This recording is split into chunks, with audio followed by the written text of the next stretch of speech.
Hello tout le monde, Sébastien de Sneakers Conversation, nouvelle déboîte un petit peu électrique.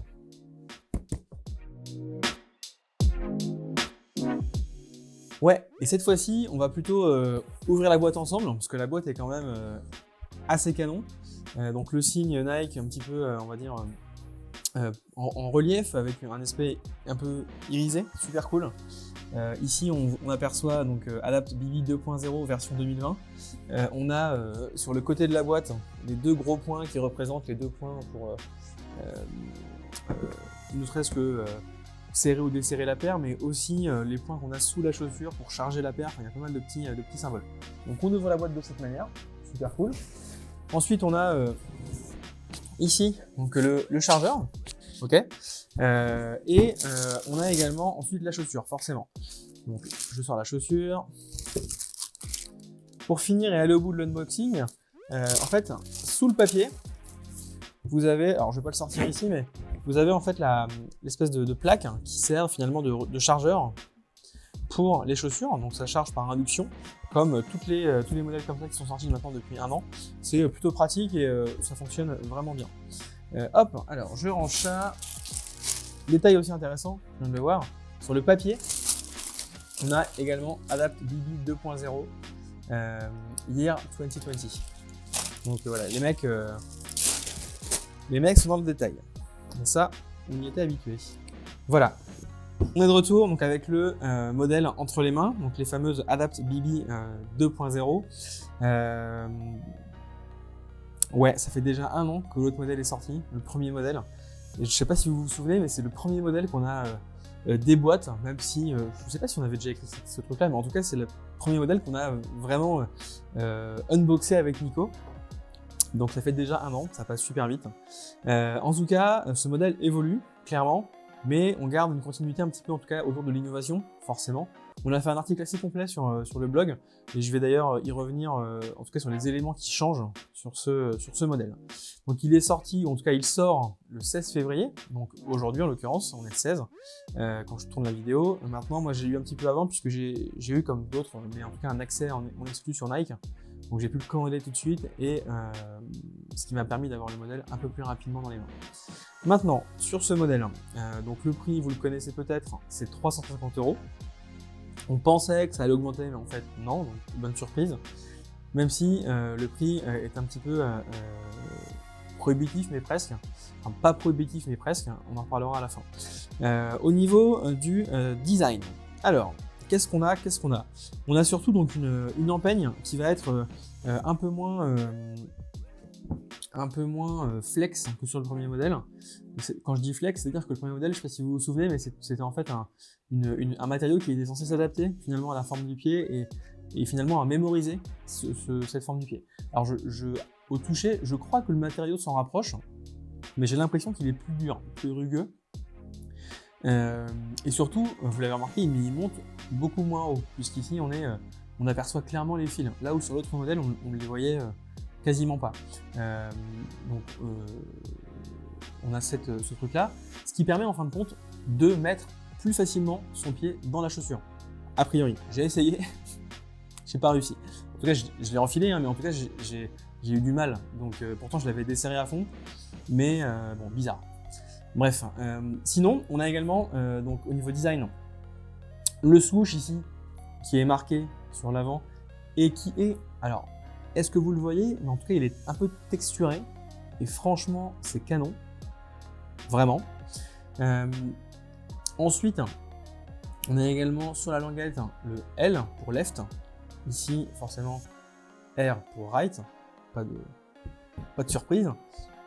On retrouve à l'intérieur du pied un swoosh vers le bas, qui est tout aussi sympa. On retrouve, alors vous le verrez sans doute pas, mais en tout cas il y a une inscription tout autour ici, qui dit, si je ne me trompe pas, Power Lacing System. On retrouve ici les 2 boutons, et là, profitez-en, on a le petit bruit qui va bien. On a, et c'est la vraie différence, 2 choses supplémentaires qui sont en fait l'amorti-zoom turbo sous le pied. Donc là on le voit clairement avec la forme rouge. Et en fait on le sent surtout. Quand vous appuyez, c'est extrêmement mou ici, enfin extrêmement, j'exagère, mais en tout cas c'est mou quoi. On sent qu'il y a du confort, il y a de l'amorti, contrairement à l'arrière qui est beaucoup plus raide. Ok. Et d'ailleurs on le voit ici, en tout cas l'amorti, puisqu'il est symbolisé par la ligne rouge ici et également à l'intérieur du pied. Et quoi d'autre, le talon a été également retravaillé. Donc il y a une espèce de languette ici pour justement tirer et enfiler plus facilement. On a une forme qui, je pense, est plus là pour le design. Je ne sais pas si c'est fait pour retirer les chaussures facilement. J'ai un doute. En tout cas, c'est pas moche, mais c'est pas ouf non plus. Surtout, ce qu'il faut voir, c'est que ça a été désolidarisé ici. En tout cas, le talon s'arrête ici pour permettre une meilleure liberté de mouvement au niveau de la paire.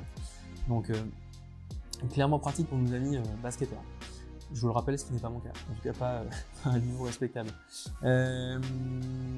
Voilà. Au niveau de la semelle, on retrouve en fait les chevrons, on va dire classiques sur les baskets de b-ball. On n'a plus les. Sur la première, on avait en fait des cercles qui partaient donc petits et qui s'agrandissaient. Donc c'est pas tout à fait la même forme de semelle. Maintenant, la semelle reste translucide. D'ailleurs, j'ai vu dans la vidéo de Rookix où lui en fait parlait d'une semelle qui, avec le temps, a tendance un petit peu à jaunir et à se salir, justement parce qu'elle est translucide.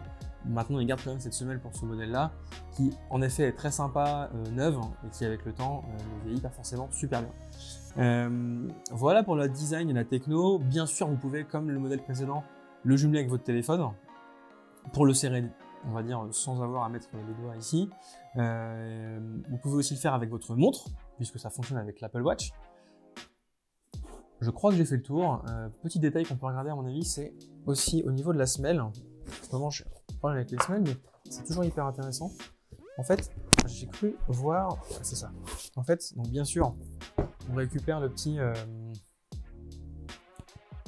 left, donc le L pour left. Et surtout, alors là, il y a un truc que je vois, c'est quoi? Une tête de chat. Voilà, truc intéressant, je sais pas à quoi ça sert. Qu'est-ce que ça symbolise en tout cas? Ouais, bref. Bref. Ce qui est intéressant, c'est surtout le travail autour de la semelle. En fait, on a une bande ici grise que vous voyez qui est un peu plus dure. Je pense que c'est pour le maintien. On a par contre au niveau pile poil du talon, du point d'impact, un peu plus de souplesse. Bon, la semelle est pas ouf, hein, mais en tout cas, elle est assez épaisse. On a connu mieux, mais globalement, je pense que le taf d'amorti, surtout dans la chaussure.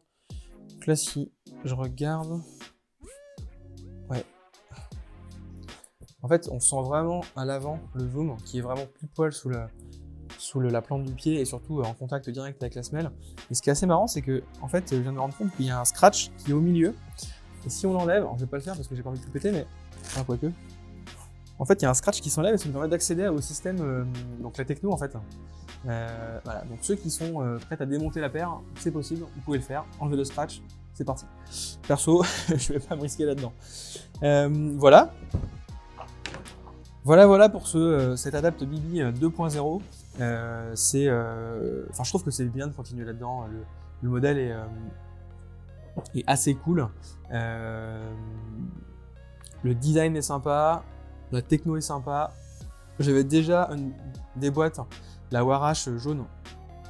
Donc on retrouve bien sûr la même techno. La boîte est identique. Et maintenant, franchement, je vais pas les garder. Parce que je trouve en fait que le premier modèle était plus, on va dire, sympa esthétiquement parlant. J'ai un peu de mal avec la languette là qui est découverte. Et très honnêtement, pour le prix, enfin, je veux quelque chose d'exceptionnel, en tout cas que je ne regrette pas de conserver. Et pour 350 €, je pense que je peux acheter une paire ou deux de Jordan 1, deux d'ailleurs, ou une belle, mais en tout cas deux. Donc je préfère les retourner. Dites-moi ce que vous en pensez, si vous conservez, si vous l'avez testé, ce que vous en pensez, c'est hyper intéressant. Moi clairement, j'ai préféré le premier modèle esthétiquement. Maintenant, en termes de confort, j'ai mis les pieds dedans. Ok, elles sont vraiment plus confortables, notamment sur l'avant, c'est plus smooth quoi. C'est moins dur que le modèle précédent. Donc c'est bien sûr très agréable, mais je reste attaché au premier modèle. Voilà pour moi. En tout cas, j'espère que cette techno va arriver de plus en plus dans d'autres sports et dans d'autres modèles. Donc on a vu la Warash, bien sûr on a Adapt BB 1 et 2, j'espère que dans le running on va le voir, j'espère qu'on va le voir également dans le lifestyle, mais à des prix plus accessible. On n'y est pas encore à mon avis, mais j'espère que ça arrivera. Parce que clairement, c'est une technique qui est géniale. Maintenant, je pense que je rachèterai ce modèle à une condition, s'il ressort dans le coloris Retour vers le futur. J'avais essayé de l'acheter, donc le modèle 1, je vous le mettrai par ici, qui était extrêmement canon, mais bon, j'ai pris un bon vieux L, mais clairement il était juste terrible quoi, ce modèle. Voilà pour moi, j'ai fini. Dites-moi encore une fois dans les commentaires ce que vous en pensez, ou même dans les messages privés. Si vous avez des questions sur le modèle, si vous voulez un avis, n'hésitez pas. En tout cas plus creusé que ce qu'on vient de voir ensemble. Et puis moi je vous dis à très bientôt pour une prochaine déboîte et encore merci de nous suivre toujours plus. Ciao!